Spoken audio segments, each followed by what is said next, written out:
عندكم عيون البوتاجاز بالمنظر دوت بتيجوا تطلعوها مش بتطلع معاكم. تعالى اقول لكم ده بيحصل من ايه واقول لكم الحل بتاعه ايه وازاي تطلعوها.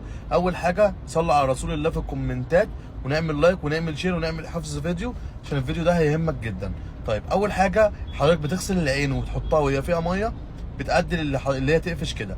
طيب حضرتك مش بتغسل العين ومش بتطلعها من مكانها خالص، برضو نفس الموضوع، لازم نطلعها كل فتره، نغسلها وننشفها كويس جدا ونحطها مش تقفش خالص ولا يحصل لها اي حاجه من ديت. طب لو العين بتاعتك قفشه تعمل ايه عشان تطلعها؟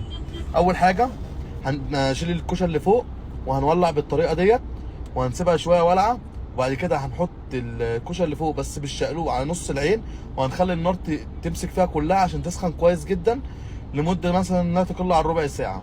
سخنت كويس جدا هجيب مفكين، الاحسن ان انا بقفل النار واجيب مفكين، واحد من اليمين واحد من الشمال، وواحده واحده معاك كده لغايه ما العين بتاعتي تطلع لفوق. بالطريقه ديت اسهل طريقه لفك العين القفشه هي الطريقه ديت. في ناس تانية بتستخدم البشبوري وفي ناس تانية بتقطعها بالصاروخ خالص وبتجيب عين جديده تركبها. بس لو انت ست بيت في البيت وعايز تعملي الطريقه ديت، هي الطريقه دي انسب طريقه ليكي وما تخافيش، الطريقه دي امنه ما فيهاش خطر خالص. النار اللي بتطلع لفوق ديت طبعا عمرها ما بتعمل رجع في المواسير وتولع من المحبس ولا الكلام ده خالص. العين دي الطريقه دي امنه. لو انتوا عايزين تسالوني في اي حاجه اسالوني في الكومنتات وانا هطلع ارد عليكم. السلام عليكم.